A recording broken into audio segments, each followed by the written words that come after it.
Bueno, vamos a continuar. Hemos visto las leyes de transformación de un vector que nos representan las coordenadas en el nuevo sistema, que las hemos llamado x', y', z', a través de una matriz de transformación. Y esa matriz de transformación era simplemente proyectar cada una de las coordenadas en los nuevos ejes. Nos daba una matriz coseno alfa 1, coseno beta 1, coseno gamma 1, coseno alfa 2, coseno beta 2, coseno gamma 2, coseno alfa 3, coseno beta 3, coseno gamma 3, por las coordenadas del vector en el sistema inicial, original, x, y z. A esta matriz le hemos llamado matriz de transformación T, que tenía la propiedad que la inversa era la transpuesta, o sea, la inversa de T es la matriz transpuesta, ¿no? Era una matriz ortogonal, y de multiplicar la matriz por la inversa, obtuvimos que la sumatoria de los cosenos elevados al cuadrado, pero 3 cosenos elevados al cuadrado siempre nos daba 1, y la sumatoria de producto de cosenos tomados de 2 en 2 siempre nos daba 0. Esas leyes de transformación a través de la representación en la matriz de transformación nos permite dar una definición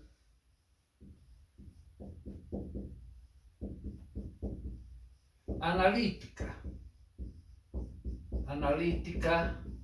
de vector. Definición analítica de vector. Podemos decir un vector es un ente, bueno, que tiene tres características: tiene tamaño, dirección, sentido, pero analíticamente es un ente que acepta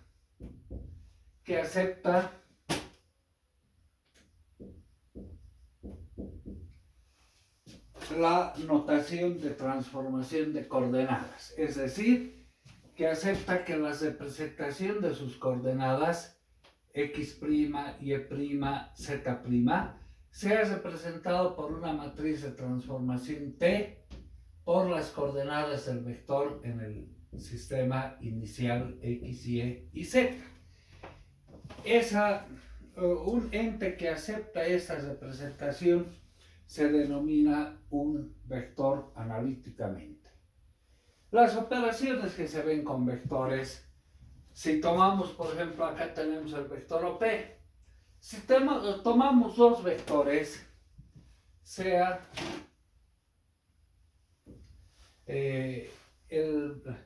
la representación del vector OP, por ejemplo, dos vectores, OP1, OP2, vamos a decir.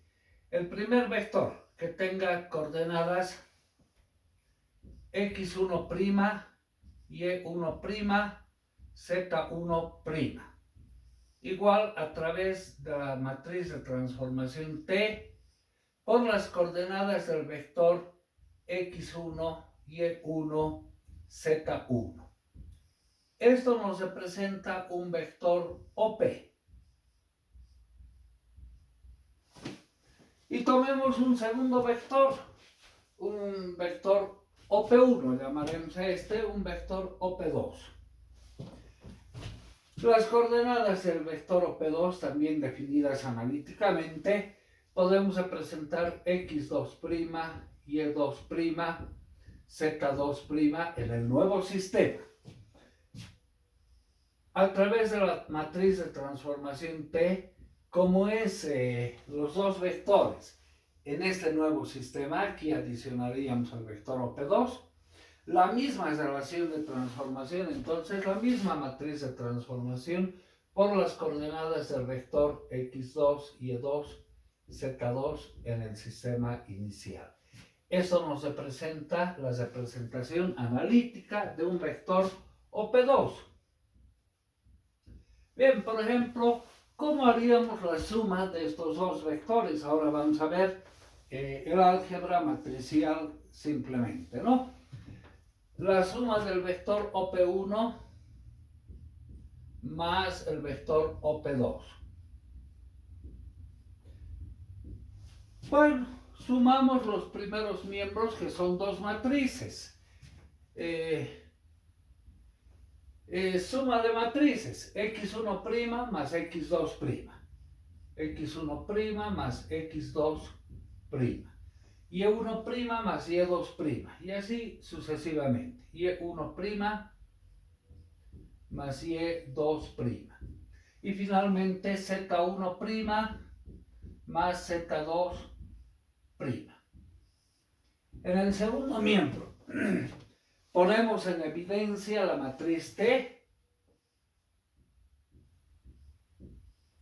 por la suma de estas matrices, x1 más x2,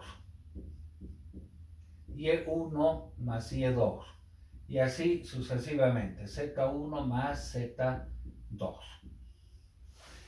Bien, son operaciones elementales con matrices que hacemos de esta manera. En la definición analítica de vector también hay una definición importante, que es la definición analítica de pseudovector. Esta parte la borraremos.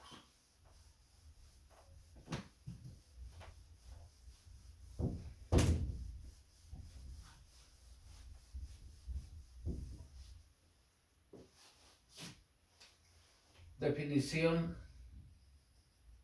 analítica de pseudovector.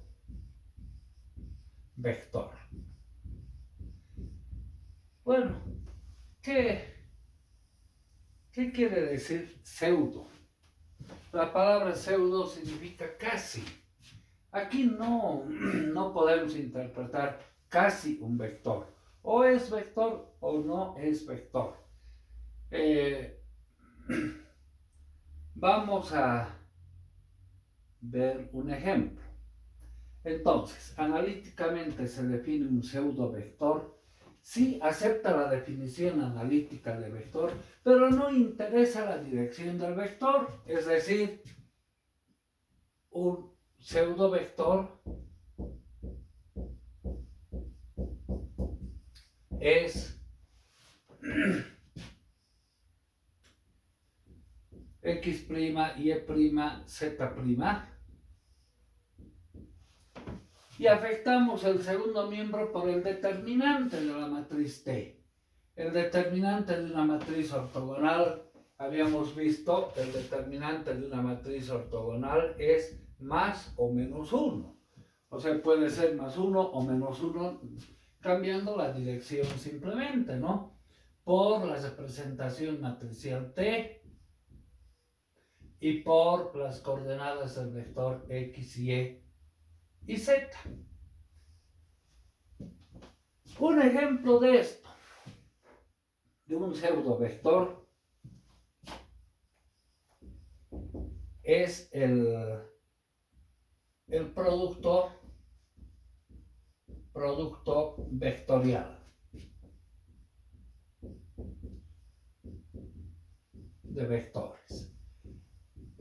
Para la aplicación que se quiere buscar, por ejemplo, para hallar la ecuación de un plano.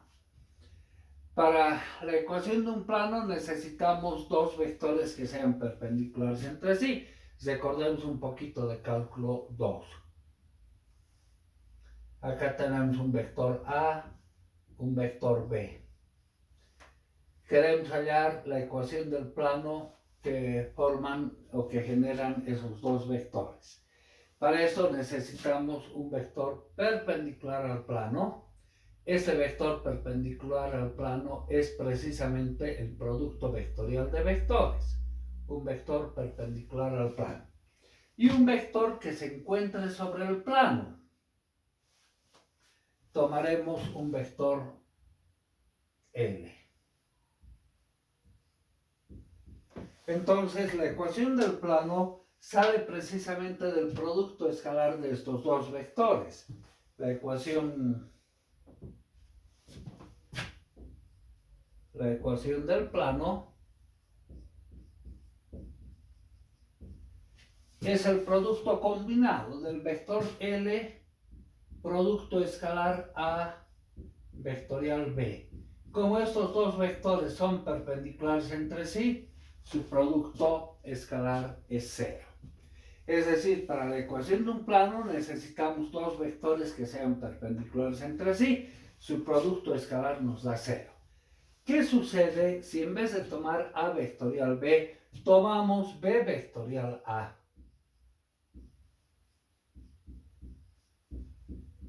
¿Será que este vector en dirección hacia abajo nos permite hallar la ecuación del plano? Sí, porque para la ecuación de un plano necesitamos dos vectores perpendiculares entre sí. Ese vector B vectorial A es perpendicular al plano. Entonces la ecuación del plano vendría dada por el producto escalar del vector L, B vectorial A. Por cualquiera de los dos lados siempre vamos a encontrar la ecuación del plano.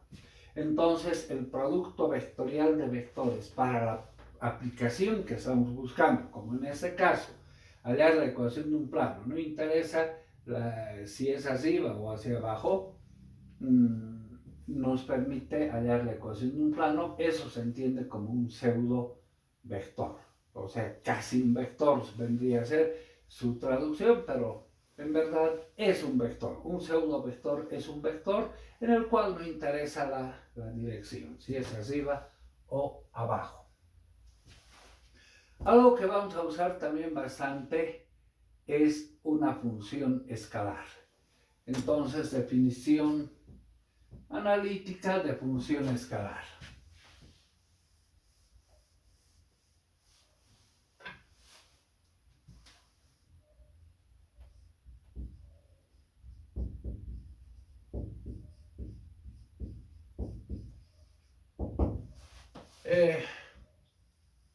Diremos, una función escalar tiene esa estructura, una función que depende de las variables x, y z. Se define analíticamente esa función escalar si ante una rotación de ejes, transformación ortogonal de ejes, tambi' tiene una representación analítica. Es decir, si la función en el nuevo sistema x', y', z' va a tener la estructura x' es la relación de transformación x coseno alfa 1 más y coseno beta 1 más z coseno gamma 1 y sería el producto de esa fila por esa columna, x coseno alfa 2 más y coseno beta 2 y más z coseno gamma 2. Y la tercera coordenada z', el producto de esa fila por esa columna, x coseno alfa 3 más y coseno beta 3 más z coseno gamma 3. Eso nos define analíticamente una función escalar. En los hechos, si tenemos en la rotación de ejes que estamos haciendo, la transformación ortogonal que hemos llamado este esquema, el sistema ortogonal.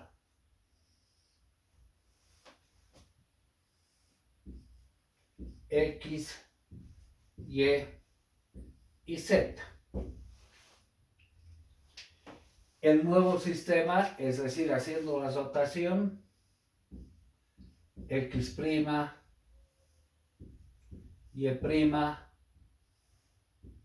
z'. Es decir, la función escalar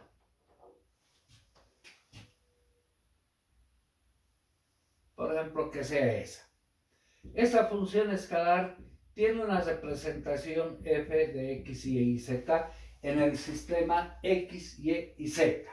O tiene una representación en el nuevo sistema, lo haremos con azul. Bueno, así, la función en x', y', z', definido por las relaciones de transformación. O sea, podemos ver la función escalar desde el sistema x, y, z, que hemos llamado sistema inicial, o desde el sistema x', y', z', nuevo sistema. También existe una pseudo función escalar, definición de una pseudo función escalar. ¿Cómo se define una pseudo función escalar? No nos interesa si es en la parte de arriba o en la parte de abajo, pero tiene la misma estructura, es decir, se define una pseudo función escalar si su representación en el nuevo sistema x', y', z' es en la parte superior o en la parte inferior. Entonces acá es bueno afectar por el determinante de la matriz de transformación, porque ese determinante es más o menos 1, ¿no? Por la función representada en el sistema inicial, x', coseno x, coseno alfa 1, más y, coseno beta 1, más z, coseno gamma 1, x, coseno alfa 2, más y, coseno beta 2, bueno, todo esto, ¿no? Más z, coseno gamma 2, y la tercera coordenada z', x, coseno alfa 3, más y, coseno beta 3, más z, coseno gamma 3. Es decir, para la aplicación que estamos buscando, no interesa si la función está en la parte superior o bien en la parte inferior. Aquí les voy a poner un ejemplo. Un ejemplo es el determinante de una matriz. Pero pongamos otro ejemplo. A ver, voy a tomar la imagen de esa función en la parte de abajo. Más o menos sería así, ¿no? Menos la función phi de x, y, y z. O menos la función phi de x', y', z'. Imaginémonos que queremos calcular el esfuerzo de llevar una partícula desde un punto A hasta un punto B, siguiendo esa trayectoria, es decir, desde el punto A hasta el punto B, siguiendo esa trayectoria. Si tomamos la función que está aquí arriba o tomamos la función simétricamente opuesta, ¿el esfuerzo va a ser el mismo o no? Desde A hasta B. La trayectoria es la misma, entonces para hallar el trabajo de mover una partícula de A a B en la función phi o en la función menos phi, el esfuerzo es el mismo. Esto es lo que se entiende como pseudo función escalar. Bien, lo que nos tocaría ver ahora son los operadores vectoriales. Pero antes de entrar a ese tema de operadores vectoriales, vamos a estudiar la diferenciación vectorial, pero esto lo vamos a hacer en la siguiente clase. Por hoy tenemos ya bastante.